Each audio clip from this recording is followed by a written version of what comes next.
Assalamualaikum warahmatullahi wabarakatuh.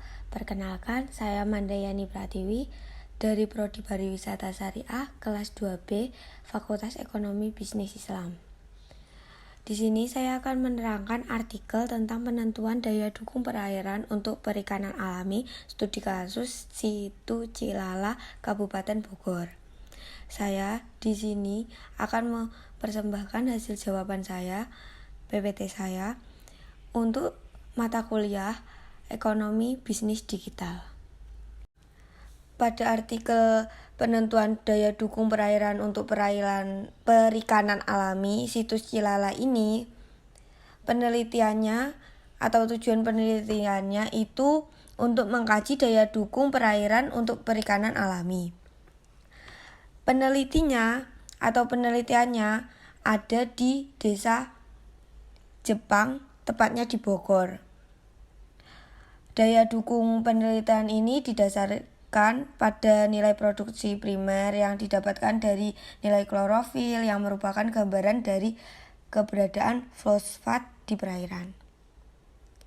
Dan pada hasil penelitian ini banyak sekali ikan alami, ada sekitar 3,51 ton per tahun. Jenis ikan yang relatif ada di situ ini adalah ikan nila. Karena ikan nila itu tergolong ikan yang memiliki toleransi dan memiliki rasa cepat beradaptasi pada perubahan lingkungan. Selain ikan nila, sebenarnya ada lagi banyak ikan lagi yang ada di sini.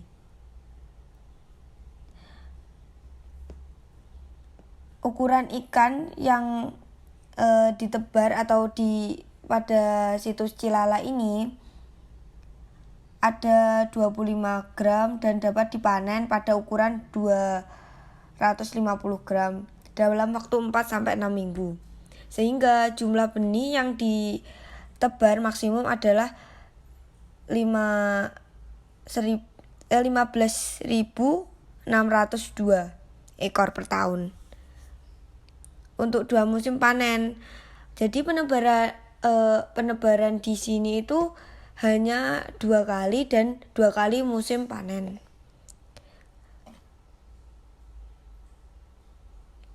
Dan di perairan ini juga ditebarkan jumlah ikan hias. Latar belakang situs Cilala merupakan salah satu ekosistem akuatik mengenang yang tergolong dangkal dengan kedalaman rata-rata 188 meter dan luas 20 hektar. Situs Cilala awalnya ditujukan untuk daerah resapan air, pengendali banjir dan sumber air. Tetapi masyarakat ini memanfaatkannya untuk usaha ikan hias dengan menggunakan keramba. Tipe keramba yang dikembangkan adalah tipe dengan jenis ikan yang dipelihara didominasi oleh ikan maskoki. Keramba tipe pen merupakan jenis keramba yang digunakan pada perairan dangkal dengan luas yang relatif sempit. Menyebutkan bahwa jenis keramba ini dibangun pada perairan dengan kedalaman kurang dari 10 meter dan luas 1-50 hektar. Berdasarkan hasil pengamatan, jumlah keramba saat ini telah mencapai 575 unit. Kegiatan perikanan keramba ini akan menyumbang bahan organik ke perairan, baik dari sisa pakan terbuang maupun dari sisa metabolisme misalnya urin dan feses. Anderson et al. 2006 menyatakan bahwa peningkatan nutrien di perairan khususnya N dan P dapat memicu pertumbuhan fitoplankton dan tumbuhan air yang dapat memengaruhi struktur, fungsi, dan keseimbangan ekosistem. Anderson et al. 2002 menjelaskan bahwa bahan meledaknya jenis fitoplankton tertentu, khususnya jenis fitoplankton beracun. akan menyebabkan perairan menjadi toksik dan dapat berdampak kematian bagi beberapa organisme yang ada di perairan. Parr and Oden 2003 menambahkan, selain menyebabkan perairan menjadi toksik, meledaknya jumlah fitoplankton di perairan dapat menyebabkan konsentrasi oksigen terlarut di perairan menjadi menurun dan memburuk bila terjadi hipoxia atau anoxia karena adanya pemanfaatan oksigen berlebihan untuk resepsiasi dan dekomposisi fitoplankton yang mati. Kondisi ini akan berdampak buruk terhadap produksi ikan keramba. Menurut Lekovic et al. 2008 menyatakan bahwa daya dukung dapat diartikan sebagai produksi maksimum dari suatu spesies atau populasi yang dapat ditampung oleh ekosistem. Novita menyatakan telah melakukan penelitian mengenal daya dukung situs Cilala untuk kegiatan keramba ikan hias. Hasil penelitian tersebut menunjukkan bahwa perairan situs Cilala mampu menampung 900 unit keramba dengan ukuran keramba 10 x 5 x 0,75 meter. Selain untuk memanfaatkan fitoplankton yang tumbuh akibat masuk bahan organik dari kegiatan keramba, penebaran ikan alami ini dapat dimanfaatkan untuk meningkatkan pendapatan masyarakat, misalnya pengembangan kegiatan wisata, pemancingan, perikanan tangkap, dan dapat pula diikuti dengan pembangunan restoran. Oleh karena itu, perairan situs Cilala untuk perikanan alami, yakni ikan yang ditebar di luar keramba dan tumbuh berkembang dengan memakan makanan alami yang tersedia. Penentu daya dukung ini didasarkan pada nilai produktif primer yang didasarkan pada nilai klorofil yang menggambarkan kondisi loss fat di perairan. Pada artikel ini ada 2 macam metode penelitiannya, yaitu penelitian di lapangan dan penelitian laboratorium. Penelitian lapangan dilakukan di situs Cilatra, Desa Jampang, Kecamatan Kemau, Kabupaten Bogor, Jawa Barat untuk mengumpulkan data fisik, kimia, dan biologi perairan. Analisis yang dilakukan merupakan analisis parameter fisika, kimia, dan biologi perairan. Selain untuk melihat kondisi perairan, parameter fisika, kimia, dan perairan yang dianalisis ini dapat digunakan untuk menentukan status kesuburan perairan dan sebagai digunakan dalam penentu daya dukung perairan untuk ikan alami. Hasil dan pembahasan kondisi umum dan status perairan. Situs Cilala terletak pada 6 derajat 28 lintang selatan dan 106 derajat 42 sampai 106 derajat 43 bujur timur. Situs Cilala dilengkapi dengan 2 inlet dan 1 outlet yang bermuara di daerah Ciseng.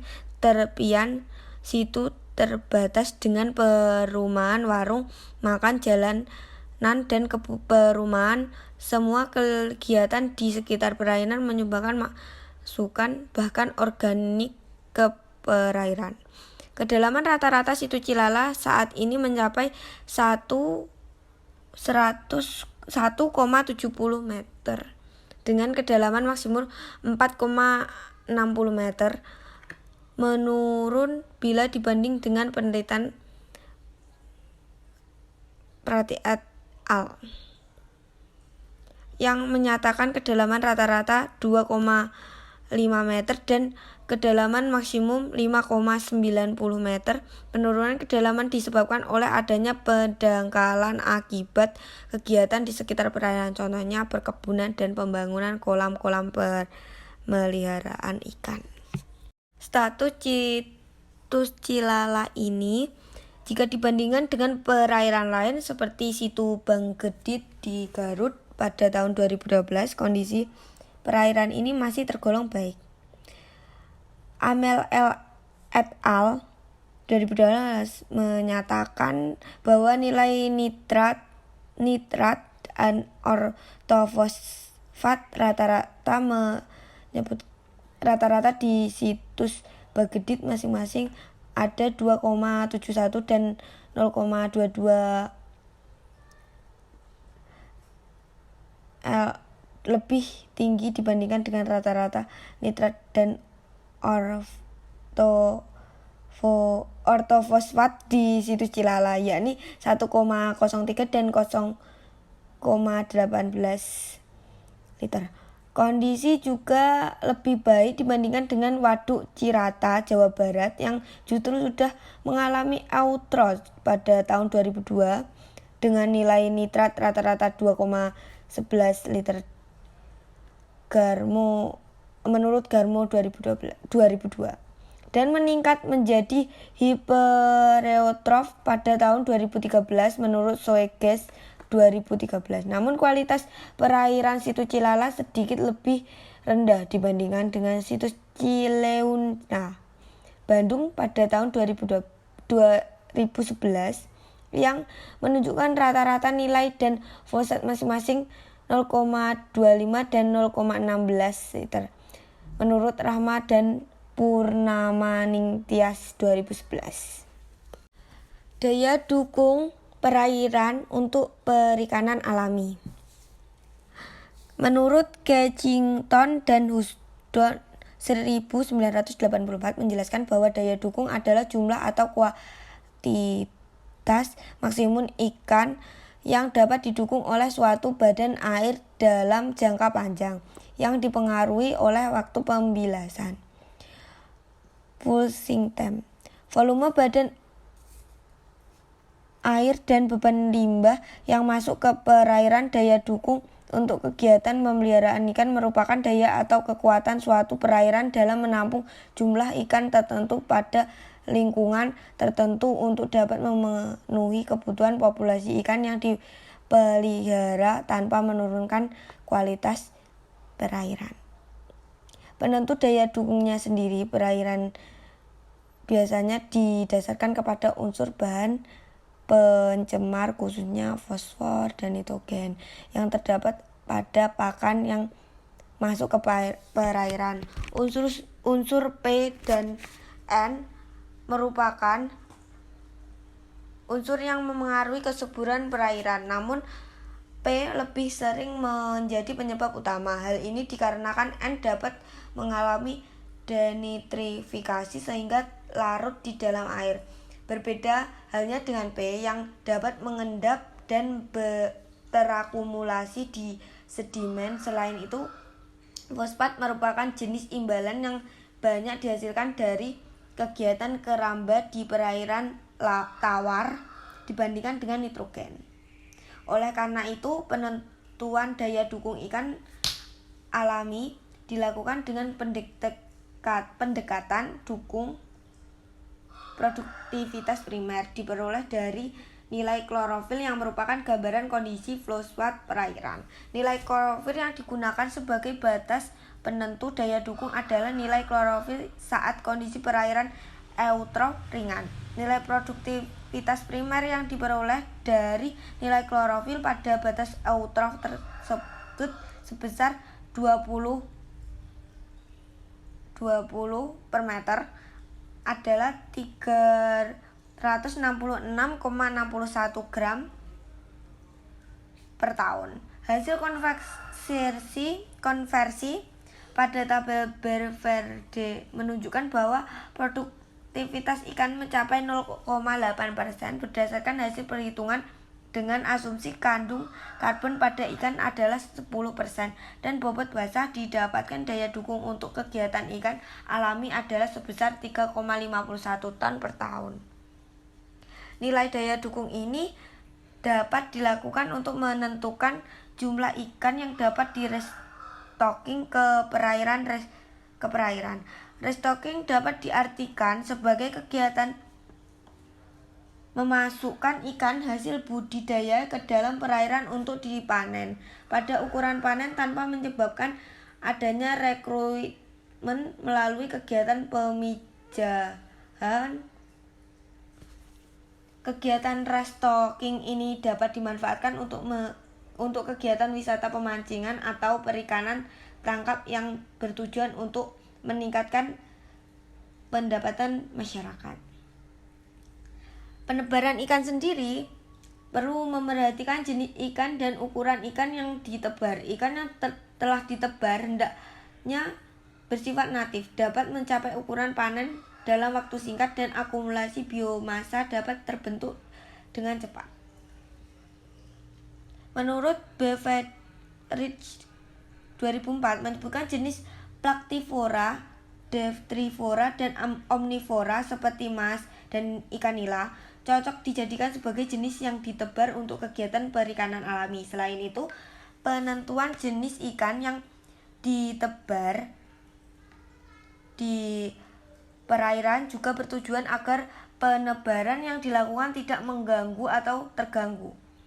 Oleh karena itu, keberadaan ikan yang sudah ada, penentuan ikan terbar juga dilakukan dengan memerhatikan jenis ikan yang ada di perairan.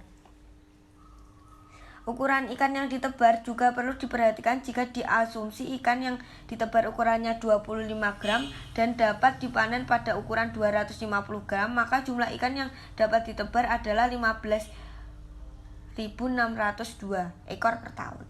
Penebaran ikan dapat dilakukan 2-3 kali dalam setahun dengan mengasumsi ikan dapat dipanen pada umur 4-6 bulan.